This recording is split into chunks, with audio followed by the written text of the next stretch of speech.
Welcome back to the Crochet Crowd. So, as my friends at yarnspirations.com, I'm your host Mikey. Today we're doing a stitch sampler with Tunisian. We have the Simple Stitch here, the Tunisian Simple Stitch. We have the Tunisian Purl Stitch, and we also have what is called this ribbing, which is a combination of two stitches that make this look.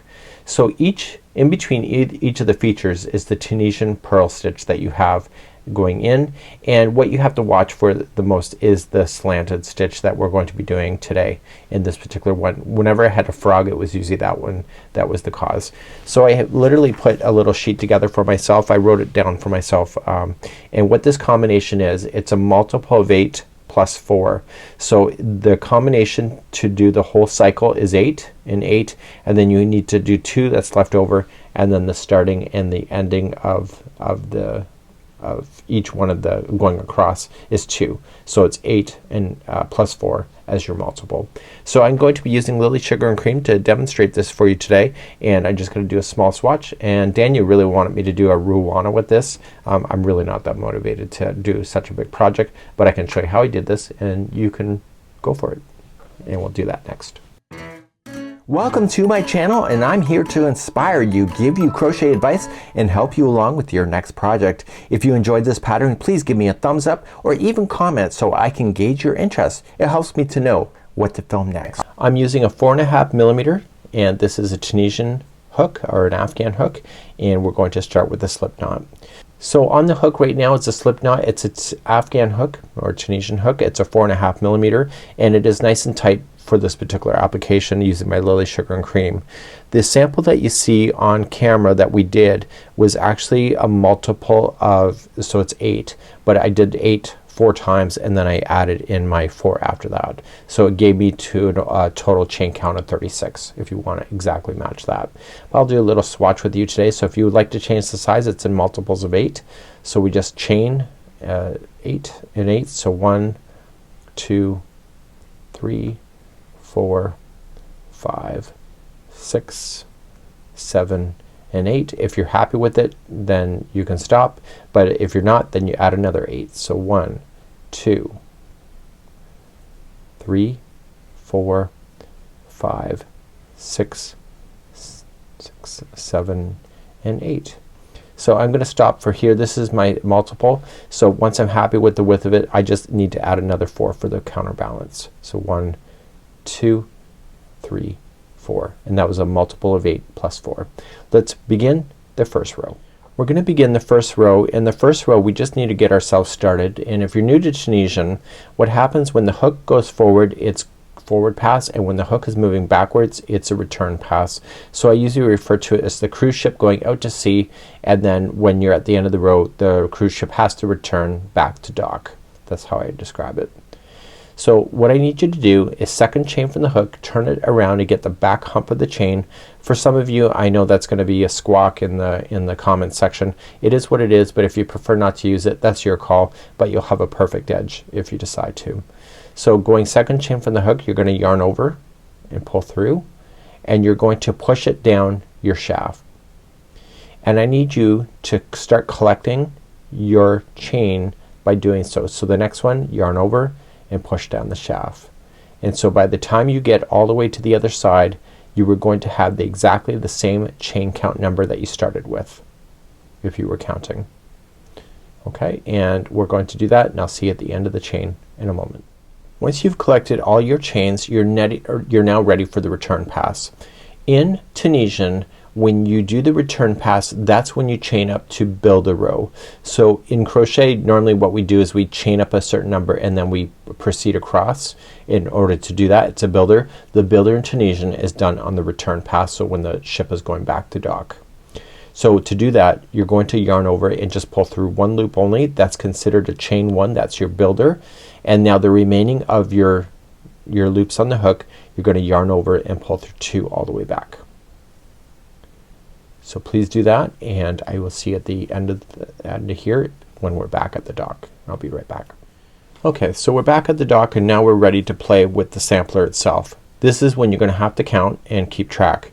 Now After this row is done, it might be a lot easier for you just to see what's on the work and actually duplicate it, but if you have to write things down, then you will do so. I've decided not to write a pattern for this because it's just a stitch combination that I came up with, and you can follow the tutorial for that.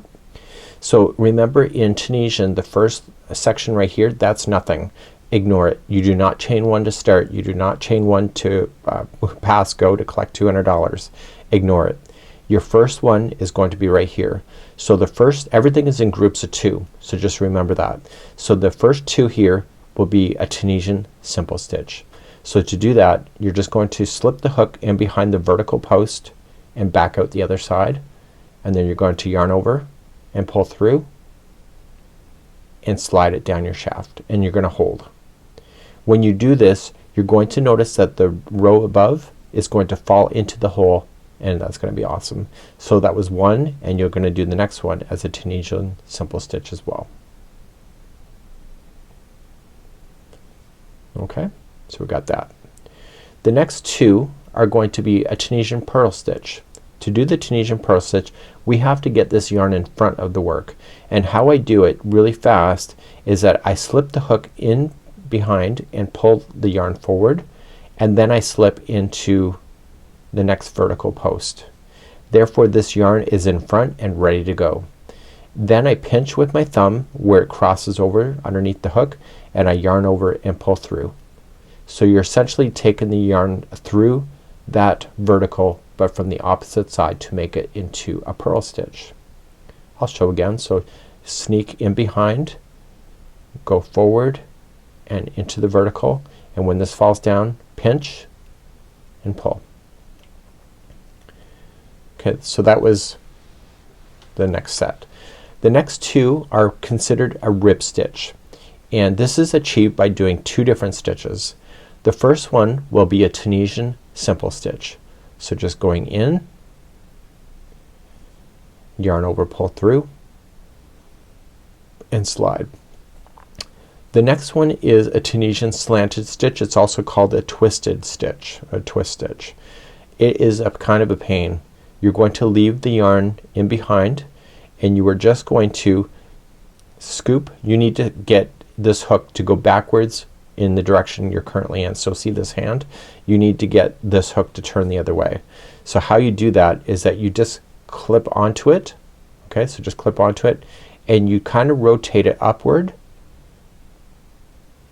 and it's kind of hard at first.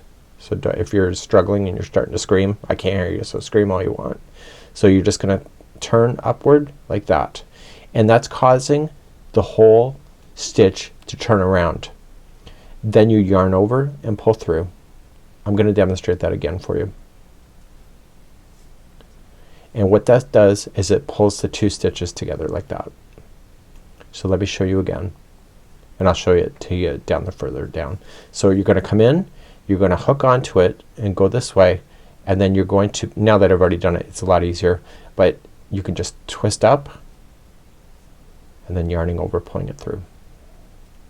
Okay, we're gonna move on. The next 2 verticals that you have, they're each a purl stitch.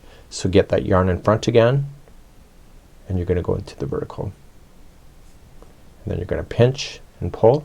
So you'll do 2s in a row. I figured 2 was a lot easier to remember.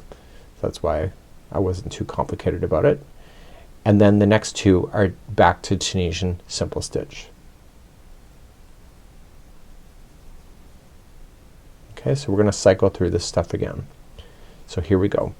The next 2 are Tunisian purl stitch. So remember, in between the fun stuff is a Tunisian purl stitch to help give the other parts more eye candy, I guess you can say. It's more visual. So you got 2 purl stitches in a row, and then the next 2 are part of that rib stitching again. So the first stitch is made up of a Tunisian simple stitch, and the next one is a slanted or twisted stitch. So clamp onto it, so clip and twist up. I'm making it look easier than it is. So pull through.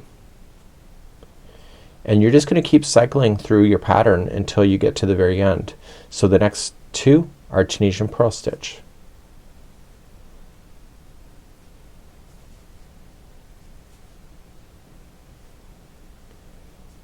Okay, and then finally you have 3 stitches left. The next 2 are Tunisian Simple Stitch.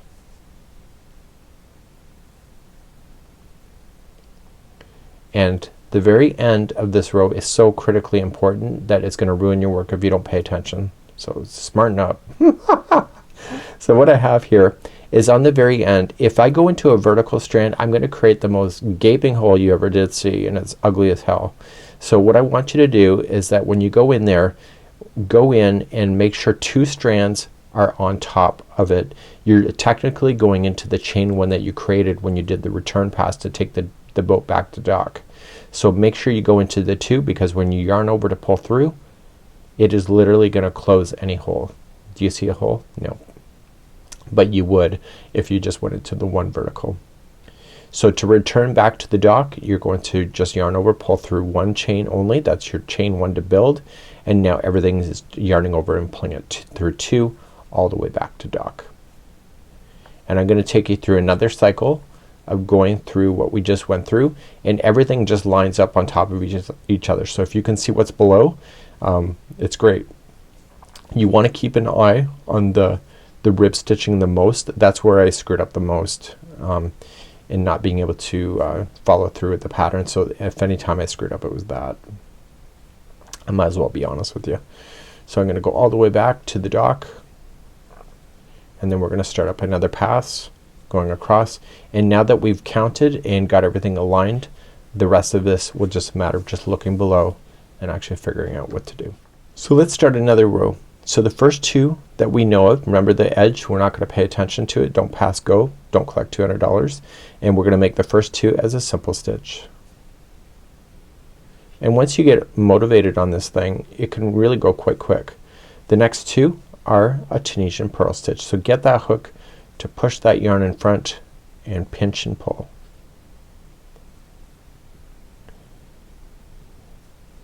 Now we can see that there's a rib stitch going on here. So the first one is going to be a Tunisian simple stitch, and then the next one here is the slanted stitch. So just clip onto it, and it gets easier once you get more into it, and then twist up and then yarn over, pull through, and that should pull that back into alignment. See how they're lined up like that?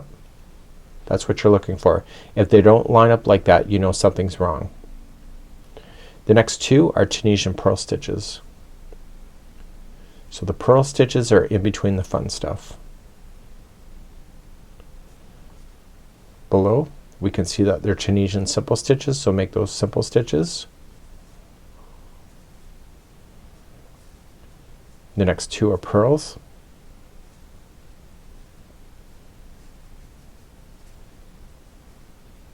And what's next? Do you see it? It's a rib stitch. So the first one has to be a Tunisian simple stitch, and the next one is a slanted. So clip onto it and rotate up. That does take practice. Honestly, I was gonna kill somebody that invented it. Not that I would have mattered. But okay, so the next 2 are Tunisian purl stitches. Anybody get stitches like that where, honest to God, you're like, who in the hell invented that? Okay, and then the last 2 before you get to the end is just a Tunisian simple stitch. So you can just follow the pattern with what you see, and don't forget the end. Make sure that you go into the 2 that make it up. That's your chain 1, pull through, and that will keep that end closed. So to return pass, chain up only 1 and go through, and then just go through the pairs all the way back. So let's quickly talk about what we're gonna do next. I'm gonna show you how to fasten off when you're getting the mood to do so, and it's a really nice idea. You can stop anytime you feel like it as well. Okay, so you can go as big as you want to go. We have our big sample available to you, and it's neat, it's wonderful, you know, happy doing dishes. Or it's even a decor item, like, for all you know, right? So in Tunisian, you can look it up online, and they have ideas on how to fasten off or cast off or bind off, they call it. And the problem is that if you use the same stitch in something like this all the way across, you're gonna ruin your project, because you have been doing the rib stitching, you have been doing the simple stitching, you have been doing the purl.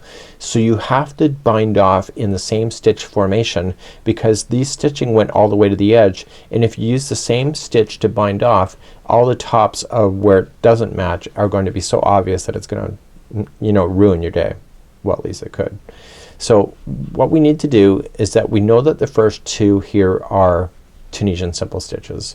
So we're gonna do a Tunisian simple stitch bind off. So just going in, and when we pull through, we wanna pull through that vertical, but we also wanna pull through the last loop that's on the hook. That finishes it.